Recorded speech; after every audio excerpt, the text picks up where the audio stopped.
Olá malta, bom dia! O vídeo de hoje é 6 meses de redução de ecrã, como está a ir. Como sabedes, em no verão de 2025 comecei a reduzir o meu tempo nos ecrãs nas redes sociais de maneira intencional, especialmente no telemóvel, porque descobri, depois de instalar um aplicativo que mide quanto tempo, quantas horas, minutos, segundos estás nas redes sociais, que eu estava 5 horas ao dia no Instagram e eu não quero viver assim a minha vida. Especialmente porque, a diferença com o PC, quando estás no smartphone, o elemento do scroll infinito é muito mais difícil de gerir e de não ficar atrapalhada, literalmente, a estar horas e horas a fazer scrolling.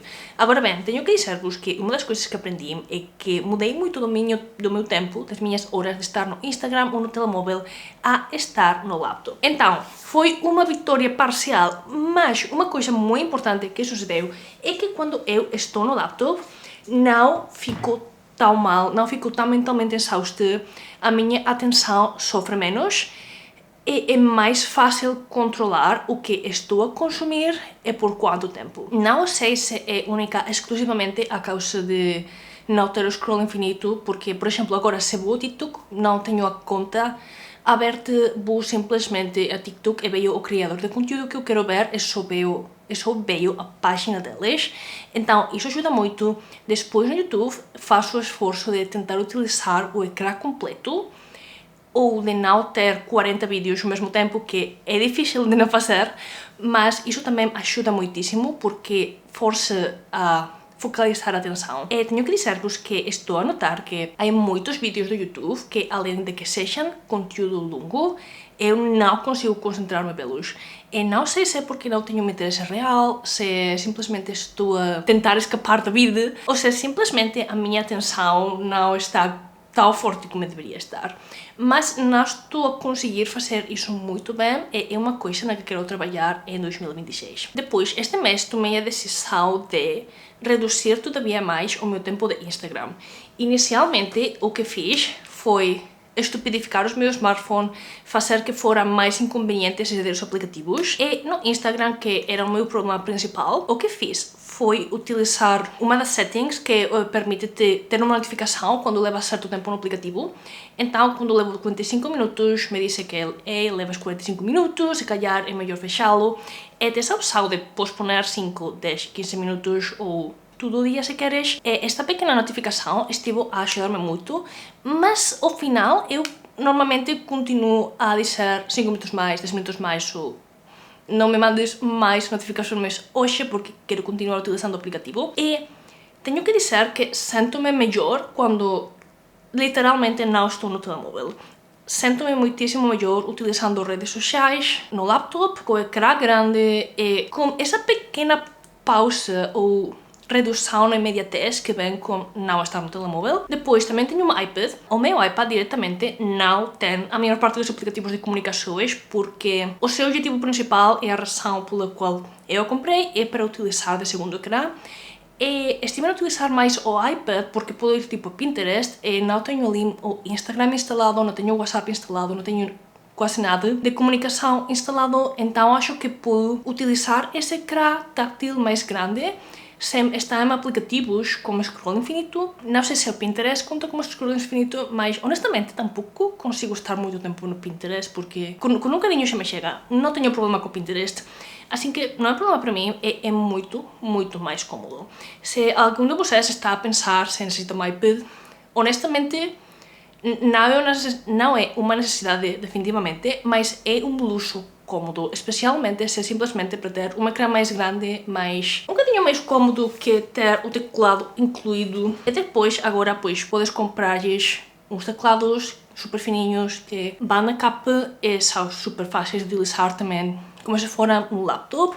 Então, para mim, o iPad é uma boa opção, especialmente se não teres instalado aplicativos de comunicação. Depois, como já sabedes, comprei um Dumbphone, que é um telefone sem conexão à internet, essencialmente, e estive também a ajudar-me muito. E chegou um ponto que, honestamente, prefiro este telefone e estou cansada de utilizar o smartphone. Tenho que dizer que agora que estive doente, e quando estou doente eu não me sinto bem, sim, estou mais horas no smartphone porque é cômodo, estou no Instagram, estou a fazer scrolling e não estou a pensar que é ideal quando não te sentes bem, mas para o dia a dia, honestamente, não estou a gostar nada de, nem sequer de tê-lo na casa. Então, uma das dicas que já partilho com vocês é que continua a funcionar, é que com o smartphone o meto num caixote ou num lugar meio escondido, enquanto que fora da vista, dentro do dormitório, eu deixo aí até que eu realmente necessito utilizá-lo. Mas sim que o levo comigo quando saio de casa muitas vezes, porque tenho nos mapas, tenho o aplicativo do banco, e tenho coisas que efetivamente são úteis.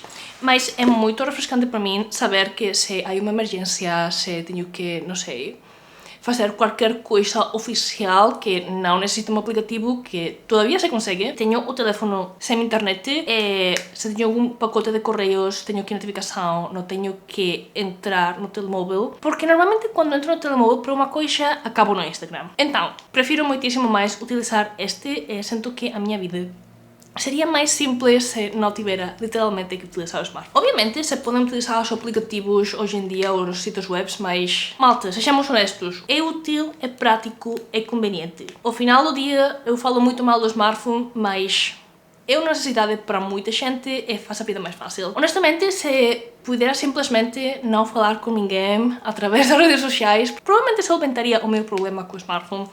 Mas não é possível, hoje em dia todo mundo fala através do Instagram, já não os falo do WhatsApp, do Instagram ou do TikTok, das mensagens, das stories, comunidades pequenas, tipo Discord ou estas comunidades do Instagram que não sei nem como se chamam. Todo mundo fala por aí, então se queres ter um mínimo de vida social, o teu círculo não está dentro desta vida analógica de compartilhar as coisas fisicamente em pessoa. É necessário muitas vezes. É triste, mas certo. E também é muita gente que faz muito dinheiro através do telemóvel, tipo com páginas de Instagram e modelos de negócios que podes gerir só desde o teu smartphone, sem sequer ter um PC, um laptop. E por isso, sim, é maravilhoso. Eu o que não gosto é que fico sempre aí muito tempo e o conteúdo que estou a consumir não só não é bom, mas sim, às vezes tens um meme assim mais divertido, mais gracioso, mas em geral o conteúdo não... Acho não é muito bom, o pouco que sim que gosto, que acho que é bom, pois é tipo uns 5 ou 10%, e o 90% do tempo que estou tipo no Instagram ou no TikTok, o conteúdo não é mau. Agora bem, coisas que não melhoraram e que eu achava ia melhorar é o tempo fora dos ecrãs em geral, porque como já mencionei no início do vídeo, muitas das minhas horas de estar no Instagram passaram a estar no laptop. É estranho dizer isto, mas eu sinto diferença a nível cerebral. Não consigo explicar-vos bem, mas eu noto a diferença em como me sinto no final do dia. Mas não estou a conseguir fazer tantas coisas fora do ecrã como eu achava ia conseguir fazer. Assim que este ano quero ver se efetivamente consigo fazer isso.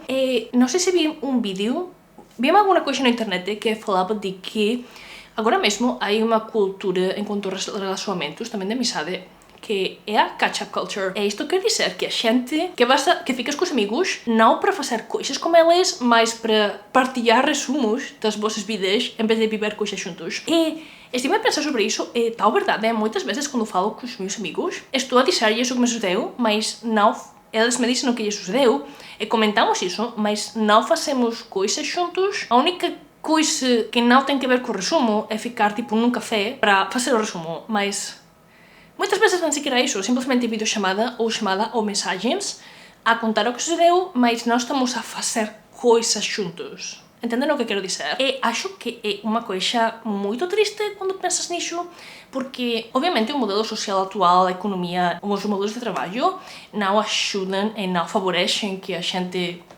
faça coisas juntas em geral. É super difícil para muitíssima gente, especialmente quando acaba os estudos e já vais direto ao trabalho, socializar como se socializava antes. Então, é um problema sistémico, mas tenho muita vontade este ano de fazer algum amigo para fazer coisas que não sejam só ir ao café, falar das nossas vidas, e depois ir bebê-las, e voltar a tomar um café, e falar outra vez do que fizemos. Quero gente com que fazer coisas sobre as que falar depois todos juntos. É isso, dentro do marco da minha jornada analógica, estou a ver que houve muitos benefícios, mas ao mesmo tempo não mudou a minha vida tanto como eu achava ou ia mudar. Que obviamente isto também é um problema de que eu não faço muitas coisas, eu tenho que esforçar-me em fazer coisas que não estejam tão relacionadas com o ecrã, porque é o que eu quero fazer, mas, por exemplo, agora estou a escrever um romance e, pois, o estou a escrever no laptop, então são muitas horas que estou diante do laptop e definitivamente sinto que a nível de cansaço emocional e intelectual, a nível de cérebro em geral, é muito distinto de estar tipo fazendo scrolling no TikTok, no Instagram ou de consumir vídeos de YouTube, mas acho que continuam a ser muitas horas fazendo coisas no ecrã e gostaria de fazer mais coisas fora do ecrã. Que não sei honestamente até que ponto é realista com o meu estilo de vida, porque trabalho desde casa, mas acho que fazer mais coisas fora do ecrã e ter mais cuidado com o que realmente estou a fazer com o meu tempo de vida dentro dos ecrãs grandes em vez de dos ecrãs pequenos, que foi no que me centrei em 2025. Acho que a minha jornada analógica para 2026 vai estar mais focada em fazer coisas fora dos ecrãs ou em fazer coisas mais colaborativas com o seu ecrã para tentar complementar socialmente e a nível de enriquecer a vida. Mas isto é tudo pelo vídeo de hoje, espero que gostaram. Deixem-me saber nos comentários o que vão fazer em 2026 com o seu tempo de ecrã e redes sociais. Muito obrigada por ver o vídeo até o final e até a próxima!